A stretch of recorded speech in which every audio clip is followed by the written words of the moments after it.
नमस्कार dear students. SPC government college Ajmer के समाजशास्त्र विभाग के इस यूट्यूब चैनल में पुनः आपका स्वागत है। हम एमए प्रीवियस समाजशास्त्र का जो पहला पेपर है थ्योरेटिकल पर्सपेक्टिव इन सोशियोलॉजी उसको पढ़ रहे हैं। और इससे पहले जो वीडियो हमने आपके साथ शेयर किया था उसमें हमने नियो फंक्शनलिज्म अनौप्रकार्यवाद की चर्चा की थी। समाजशास्त्र के ये उच्चतर सिद्धांत हैं जिनमें सामाजिक यथार्थ की व्याख्या अलग अलग समाज वैज्ञानिकों ने अलग अलग सैद्धांतिक परिप्रेक्ष्य से की है। उनमें से एक सैद्धांतिक परिप्रेक्ष्य नव प्रकार्यवाद है। वस्तुतः नव प्रकार्यवाद है वो संरचनात्मक प्रकार्यवाद का ही एक उत्तरवर्ती सिद्धांत है, या दूसरे शब्दों में हम कह सकते हैं कि प्रकार्यवाद का ही एक उत्तरवर्ती सिद्धांत है जो प्रकार्यवाद की सीमाओं कमियों को दूर करके उसके बौद्धिक स्वरूप को विस्तृत स्वरूप देता है। उसका एक आत्मसमीक्षात्मक स्वरूप है। आज जो हमारा टॉपिक है वो है संरचनात्मक प्रकार्यवाद। समाजशास्त्र में यह भी एक सैद्धांतिक परिप्रेक्ष्य है जो सामाजिक यथार्थ की एक विशिष्ट दृष्टिकोण से, एक विशिष्ट परिप्रेक्ष्य से व्याख्या करता है। संरचनात्मक प्रकार्यवाद का संबंध समाजशास्त्र के जो क्लासिकल समाज वैज्ञानिक रहे हैं, समाजशास्त्र के जो संस्थापक समाज वैज्ञानिक रहे हैं, उनसे रहा है। यह समाजशास्त्र का एक महत्वपूर्ण और बुनियादी परिप्रेक्ष्य है। समाजशास्त्र के संस्थापक अगस्त कॉन्त से लेकर उसके बाद में हर्बर्ट स्पेंसर है, एमाइल दुर्कीम है, वो सभी संरचनात्मक प्रकार्यवादी समाज वैज्ञानिक रहे हैं। उन्होंने समाज और सामाजिक यथार्थ, समाज की संस्थाओं की व्याख्या उद्विकासीय और संरचनात्मक प्रकार्यवादी परिप्रेक्ष्य से की है। और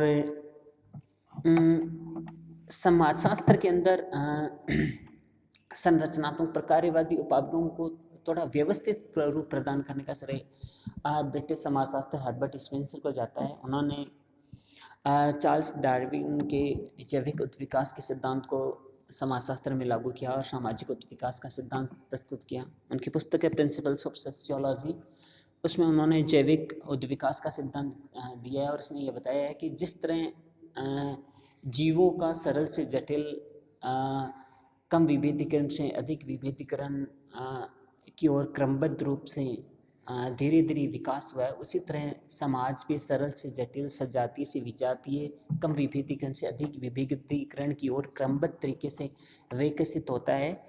और आज जो समाज का हम स्वरूप देखते हैं, ये सामाजिक उद्विकास का ही परिणाम है। और हर्बर्ट स्पेंसर के बाद एमाइल दुर्कीम जो फ्रांस के समाजशास्त्री थे, उन्होंने भी प्रकार्यवादी इस उपागम या सैद्धांतिक परिप्रेक्ष्य की स्थापना में अपना अहम योगदान दिया है।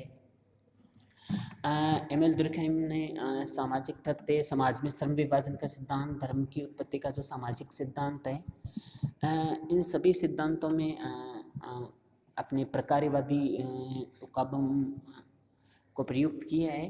तो इस तरह ये समाजशास्त्र में जो प्रकार्यवादी उपागम है उसकी नींव है, उस परिप्रेक्ष्य की नींव है। और इसको हम संरचनात्मक प्रकार्यवाद का बायोलॉजिकल मॉडल कहते हैं। एक तरीके से ये जैविक ये प्रकार्यवाद कहा जा सकता है, क्योंकि इसमें समाज की तुलना सावयव से की गई है। समाज सावयव तो नहीं है, लेकिन समाज सावयव की तरह है।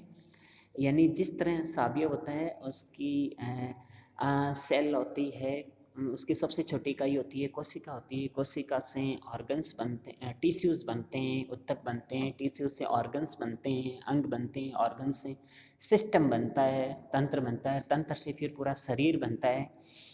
ठीक उसी तरह समाज की भी बहुत सारी विभिन्न इकाइयाँ होती हैं, व्यक्ति हैं, समूह है, संस्थाएं हैं, संगठन हैं, सामाजिक संरचनाएं हैं, परिस्थितियाँ हैं, भूमिकाएं हैं, मानदंड हैं, मूल्य हैं, ये सभी मिलकर समाज की संरचना बनाती है और इनसे ही पूरा समाज बनता है। और जिस तरह सावयव की जो विभिन्न इकाइयाँ होती है वो आपस में अंतर संबंधित होती है, अंतर निर्भर होती है और प्रकार्यात्मक रूप से जुड़ी हुई रहती है, एक दूसरे के काम में मदद करती हैं, उसको समाजशास्त्र में प्रकार्य कहा गया है। जो किसी भी इकाई का जो योगदान होता है समग्र को होल के संचालन में, उसको हम प्रकार्य कहते हैं। तो इसी को समाजशास्त्र में समाज को समझने में लागू किया गया कि समाज विभिन्न इकाइयों से मिलकर बनता है, जिसमें बहुत सारे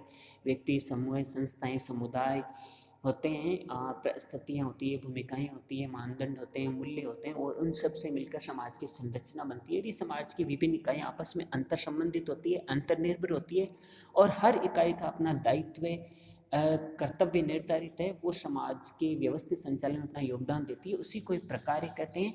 और इस प्रकार ये समाज की व्यवस्था, उसमें निरंतरता बनी रहती है, इसमें एकीकरण और संतुलन बना रहता है, यह सर्वसम्मति की बात करता है।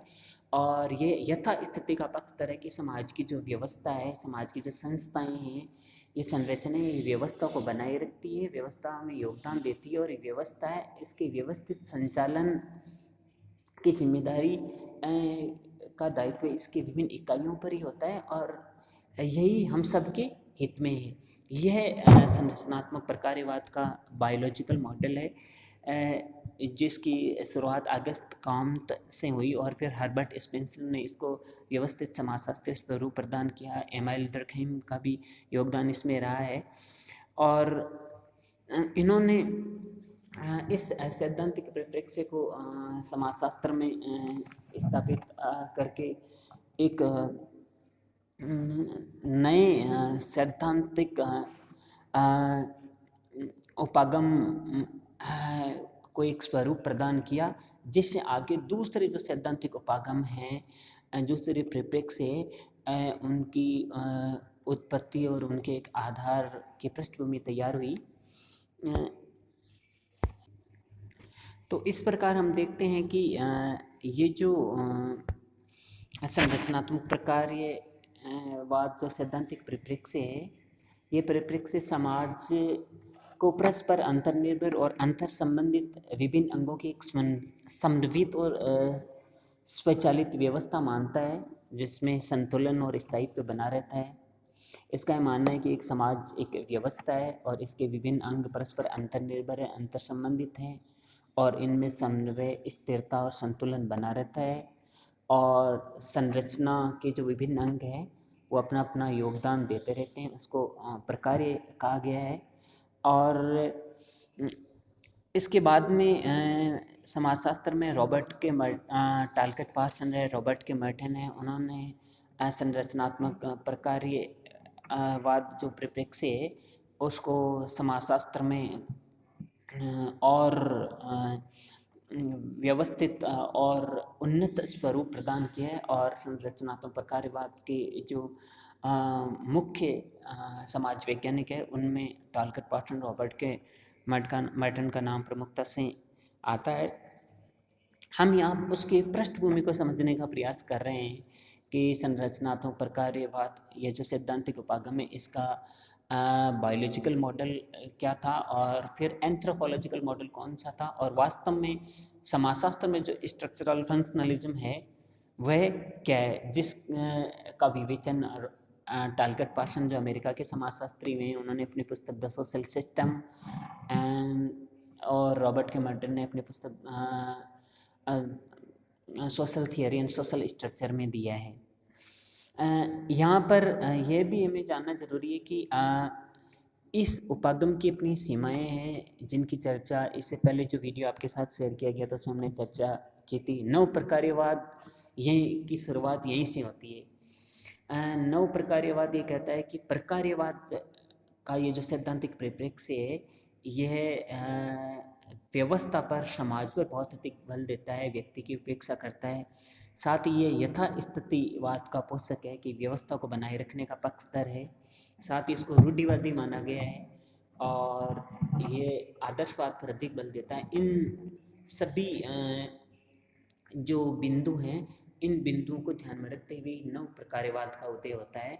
वो यहाँ प्रकार्यवाद की कमियों का उल्लेख करता है, और उन कमियों को दूर करते हुए इसके संरचनात्मक प्रकार्यवाद परिप्रेक्ष्य के बौद्धिक स्वरूप को विकसित करता है। एक इसका आत्म आलोचनात्मक पक्ष है नव प्रकार्यवाद, और इसके बौद्धिक दायरे को विस्तृत स्वरूप प्रदान करता है, इसकी कमियों को दूर करता है, साथ ही इसकी जो केंद्रीय विचार है, सेंट्रल आइडिया है, उसको भी बनाए रखता है। यह नव प्रकार्यवाद है जिसकी चर्चा हमने पहले वीडियो में की है। अब इसके बाद में आता है इसका एंथ्रोपोलॉजिकल मॉडल, मानवशास्त्रीय मॉडल। समाजशास्त्र में अगर संरचनात्मक प्रकार्यवाद उपागम को या सैद्धांतिक परिप्रेक्ष्य को समझना है तो हमारे लिए A.R. रैडक्लिफ ब्राउन और B. मैलिनोवस्की के प्रकार्यवाद को भी समझना जरूरी है। ये दोनों ब्रिटिश मानवशास्त्री थे और इन्होंने आदिम समाज का बहुत गहन वैज्ञानिक अध्ययन किया है। सहभागी अवलोकन के माध्यम से इन्होंने विभिन्न आदिम समुदायों के बीच में रहकर क्षेत्रीय कार्य किया है और आदिम समाज से संबंधित विभिन्न सिद्धांत और अवधारणाएं प्रतिपादित की हैं। सबसे पहले हम रैडक्लिफ ब्राउन की बात करते हैं। रैडक्लिफ ब्राउन ब्रिटिश मानवशास्त्री थे। वो एमाइल दुर्खिम के प्रकार्यवादी जो विश्लेषण से प्रभावित थे और उन्होंने संरचनात्मक प्रकार्यवाद को आदिम समाज के संदर्भ में विवेचित किया है और उन्होंने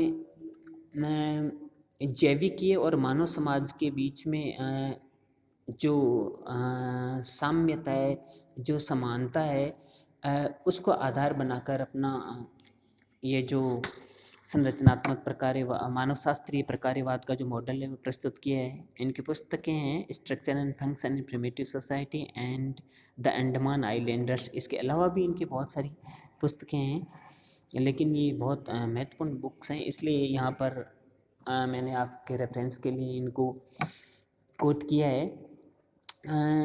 रैडक्लिफ ब्राउन है वो प्राणीशास्त्रीय और बायोलॉजिकल ऑर्गेनिज्म और सोशल ऑर्गेनिज्म इनकी तुलना करते हैं और उन्होंने ऑस्ट्रेलिया और अफ्रीका के जो जनजातीय समुदाय हैं उनका अध्ययन किया और उनके सामाजिक संबंधों का विश्लेषण किया और उन्होंने देखा कि जो समग्र हुल है उसकी सामाजिक संरचना एक संगठित और एकीकृत स्वरूप में दिखाई देती है और सामाजिक संरचना की निरंतरता बनी रहती है। व्यक्तियों के मरने के बाद भी निरंतरता बनी रहती है, उसमें नए सदस्य आ जाते हैं और अपना योगदान देने लगते हैं। इस प्रकार सामाजिक जीवन की जो सार्थकता है उसकी जो संरचना है उसमें प्रकार्यात्मकता बनी रहती है और वो व्यक्तियों से बनी रहती है। पुराने सदस्य चले जाते हैं, नए सदस्य उसमें जुड़ते रहते हैं और दुर्खिम का ये कहना है कि कोई भी जो समाज है उसमें बहुत सारे समूह होते हैं, उपसमूह होते हैं, समुदाय होते हैं, बहुत सारी संस्थाएं होती हैं, तो वो आपस में सक्रिय और संगठित रहती हैं और सभी संरचनात्मक जो इकाइयाँ हैं वो व्यवस्था को बनाए रखने में योगदान देती हैं। यही दुर्खिम की यही A.R. रैडक्लिफ ब्राउन की प्रकार्यवादी व्याख्या है, जिसमें वो मानते हैं कि समाज की संरचना उसकी विभिन्न इकाइयों से मिलकर बनती है और वो जो विभिन्न इकाइयाँ हैं संपूर्ण व्यवस्था को बनाए रखती हैं। इसको रॉबर्ट के मर्टन ने प्रकार्यात्मक एकता के रूप में डिफाइन किया है इस चीज़ को, जो A.R. रैडक्लिफ ब्राउन ने बताया है। उन्होंने भी जैविकीय सावयव और सामाजिक सावयव की तुलना करके अपने इस प्रकार्यवाद को विश्लेषित किया है। इससे थोड़ा सा अलग प्रकार्यवादी विश्लेषण B. मैलिनोवस्की का है। A.R. रैडक्लिफ ब्राउन है वो व्यक्ति पर जोर देते हैं। उनका ये मानना है कि सामाजिक संरचना में व्यक्ति का बहुत महत्वपूर्ण योगदान होता है। उसी से ही सामाजिक संबंध बनते हैं, उसी से ही समाज की दूसरी संस्थाएं बनती है और वो सामाजिक व्यवस्था को बनाए रखती हैं। हालांकि जो दूसरे समाज वैज्ञानिक है वो रैडक्लिफ ब्राउन के जो प्रकार्यवाद है उसकी भी आलोचना करते हैं, समीक्षा करते हैं, क्योंकि दूसरे समाज में वैज्ञानिकों का मानना है कि इनका ये जो सिद्धांत है इसमें भी अनुकूलन, एकीकरण, समाज में संतुलन पर ही बल दिया गया है, जबकि हम देखते हैं कि समाज में संघर्ष, विघटन यह भी विद्यमान रहता है, इसकी उपेक्षा की गई है। साथ ही जैविकीय प्राणी और सामाजिक जैविकीय की यानी कि बायोलॉजिकल ऑर्गेनिज्म और सोशल ऑर्गेनिज्म की जो तुलना की गई है ये भी उचित नहीं है। तो इस प्रकार A.R. रैडक्लिफ ब्राउन का जो संरचनात्मक प्रकार्यवाद है उसकी भी अपनी सीमाएं हैं। बी मेलिनोवस की भी रैडक्लिफ ब्राउन के समकालीन थी और ये भी ब्रिटेन के मानवशास्त्री थे। उन्होंने भी क्षेत्रीय कार्य किया है और जनजातियों का सहभागी अवलोकन के माध्यम से अध्ययन किया, क्षेत्रीय कार्य किया है। इनकी भी दो महत्वपूर्ण पुस्तकें, ए scientific theory of culture and magic, science and religion, दोनों बहुत महत्वपूर्ण पुस्तक है। इसके अलावा भी इन्होंने बहुत सारी पुस्तकें लिखी हैं, लेकिन यहाँ चूँकि हम संरचनात्मक प्रकार्यवाद उपागम की पृष्ठभूमि को समझने का प्रयास कर रहे हैं, जिसमें हमने संरचनात्मक प्रकार्यवाद की बायोलॉजिकल मॉडल को समझा है, जैविकीय प्रकार्यवाद को समझा है और हम यहाँ मानवशास्त्रीय प्रकार्यवाद को समझ रहे हैं। बी मेलिनोवस की है, इनका ये कहना है कि उन्होंने प्रकार्यवाद की व्याख्या अलग ढंग से की है। उनका ये मानना है कि संस्कृति जो है वो समाज का एक महत्वपूर्ण भाग है, महत्वपूर्ण घटक है और संस्कृति के जो तत्व हैं उनकी प्रकार्यात्मक उपादेयता होती है, योगदान होता है और वो योगदान ही संस्कृति को बनाए रखता है। और इस प्रकार उन्होंने अपने प्रकार्यवाद में संस्कृति पर बहुत अधिक बल दिया है। ब्राउन, रैडक्लिफ ब्राउन है वो सामाजिक संरचना और जो समाज के जो रीति रिवाज हैं उन पर बल देते हैं, जबकि बी मेलिनोवस की वो संस्कृति तत्वों के जो प्रकार हैं उन पर बल देते हैं कि संस्कृति के जो प्रतिमान है, तत्व है, किसी न किसी रूप में प्रकार्य अपने प्रकार्यों का निर्वहन करते हैं। अगर कोई संस्कृति तत्व या प्रतिमान अपना प्रकार्य का निर्वहन नहीं कर पाता है तो वो ख़त्म हो जाता है। ये संस्कृति की जैविकीय आवश्यकताओं की पूर्ति के सिद्धांत के रूप में जाना जाता है, या दूसरे शब्दों में यूँ कह सकते हैं कि संस्कृति की आवश्यकता पूर्ति का सिद्धांत, नीड थ्योरी ऑफ कल्चर, ये भी मेलिनोवस्की ने दिया है। उनका यह मानना है कि संस्कृति है वो मानव की कुछ जैविक आवश्यकताओं की पूर्ति करती है और समाज और संस्कृति जनित आवश्यकताओं की पूर्ति भी करती है और यह उनका प्रकार्यात्मक योगदान है। और इस तरह उन्होंने संस्कृति की प्रकार्यात्मक दृष्टिकोण से व्याख्या की है कि संस्कृति और सभ्यता में जो रीति रिवाज है, भौतिक है, भौतिक वस्तु है, विचार है, विश्वास है, तत्व है, सभी अपना योगदान देते हैं, उसी को प्रकार्य कहते हैं। और संस्कृति के लिए तत्व या प्रतिमानों के प्रकार्य अपरिहार्य होते हैं। इसी को ही यूनिवर्सल फंक्शनलिज्म कहा गया है, यानी कि हर संस्कृति या सभ्यता के जो संस्कृति के जो तत्व होते हैं, जो प्रतिमान होते हैं, वो अनिवार्य रूप से अपना प्रकार्यात्मक योगदान देते हैं। इसी को सार्वभौमिक प्रकार्यवाद कहा गया है। अगर कोई योगदान नहीं देता है तो वह संस्कृति तत्व या प्रतिमान स्वतः ही खत्म हो जाता है।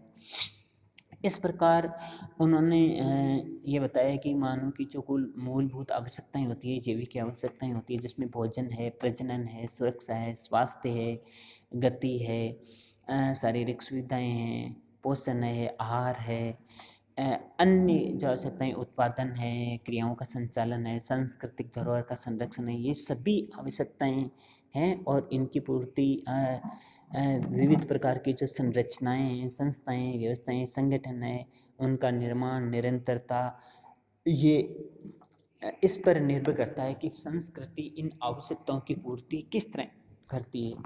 तो बी मेलिनोवस्की का ये मानना है कि संस्कृति समाज का एक बुनियादी आधार है और वो मानव की कुछ मूलभूत जैविक की और उससे जनित अन्य आवश्यकताओं की पूर्ति करती है। और संस्कृति के जो घटक हैं, तत्व हैं, प्रतिमान हैं, वो अनिवार्य रूप से प्रकार्यात्मक होते हैं। इसको सार्वभौमिक प्रकार्यवाद कहा गया है और यही बी मेलिनोवस्की का प्रकार्यवाद है। जिस तरह रेडक्लिफ ब्राउन का जो प्रकार्यवाद है और उसकी अपनी सीमाएं हैं, इसी तरह बी मेलिनोवस्की के प्रकार्यवाद की भी अपनी सीमाएं हैं। बे मेलिनोवस्की ने विवाह और परिवार के सांस्कृतिक प्रकारों की भी विवेचना की है। उन्होंने बताया कि विवाह परिवार की संस्थाएं सार्वभौमिक हैं, सभी समाजों में संस्कृतियों में विद्यमान होती हैं और सभी संस्कृतियों में विवाह और परिवार है वो संतानोत्पत्ति, यौन संतुष्टि, संतानों का लालन पालन करना, उनको सामाजिक सुरक्षा प्रदान करना, इन उद्देश्यों की पूर्ति करती है। तो ये उनके प्रकार हैं और ये संस्थाएं सर्वव्यापक हैं। और हाँ, ये हो सकता है कि इनकी संरचना, प्रकार या स्वरूप या संस्थागत नियम अलग अलग समाज और संस्कृतियों में अलग अलग हों, लेकिन ये जो बेसिक मूलभूत स्वरूप है वो सभी समाजों में विद्यमान है। तो ये उन्होंने उदाहरण दिए है कि किस तरह संस्कृति है वो आवश्यकताओं की पूर्ति करती है। इसे कोई नीड थ्योरी ऑफ कल्चर कहा गया है। मेलिनोवस्की का जो सिद्धांत है उसकी भी अपनी कमियां हैं। उन्होंने अपने सैद्धांतिक विश्लेषण में सकारात्मक पहलुओं को ही शामिल किया है। जो ए.आर. रेडक्लिफ ब्राउन के सिद्धांत की सीमा है कि समाज में जो तनाव है, विघटन है, संघर्ष है, उसकी उपेक्षा की है। वही बिंदु बी मेलिनोवस्की पर भी लागू होती है। साथ ही इन्होंने ये मान लिया है कि हर संस्कृति तत्व का कोई ना कोई योगदान होता है, तभी उसका अस्तित्व बना रहता है। लेकिन ऐसा आवश्यक नहीं है। बहुत सारे ऐसे सांस्कृतिक तत्व होते हैं जिनका कोई विशेष योगदान नहीं होता, फिर भी वो बने रहते हैं। साथ ही उन्होंने ये भी कहा है कि समाज या संस्कृति की इकाइयों के प्रकार जो संपूर्ण व्यवस्था के लिए है वो अपरिहार्य होते हैं, जबकि ऐसा होना कोई आवश्यक नहीं है कि सभी जो इकाइयाँ हैं वो संपूर्ण व्यवस्था के लिए अपरिहार्य हों। तो इस प्रकार मेलिनोवस्की का जो प्रकार्यवाद है, मानवशास्त्रीय प्रकार्यवाद है, उसकी भी अपनी सीमाएं हैं। इस प्रकार हम देखते हैं कि अगस्त कॉम्ट है, हर्बर्ट स्पेंसर है, एमिल दुर्कheim है, ए.आर. रेडक्लिफ ब्राउन है, बी मेलिनोवस्की है।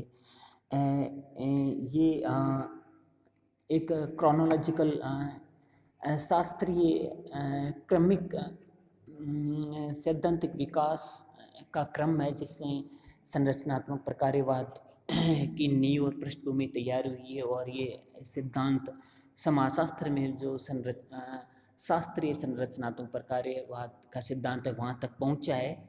और इसकी शुरुआत जैविक के प्रकार्यवाद से होती है और फिर वो रेडक्लिफ ब्राउन और बी मेलिनोवस्की के मानवशास्त्रीय प्रकार्यवाद से होकर समाजशास्त्र में संरचनात्मक प्रकार्यवाद के रूप में एक शास्त्रीय सिद्धांत के रूप में स्थापित होता है, जिसमें सबसे महत्वपूर्ण योगदान अमेरिकन समाजशास्त्री टॉलकट वाटसन और रॉबर्ट के मार्टन का रहा है, जिसके बारे में हम नेक्स्ट वीडियो में डिस्कस करेंगे।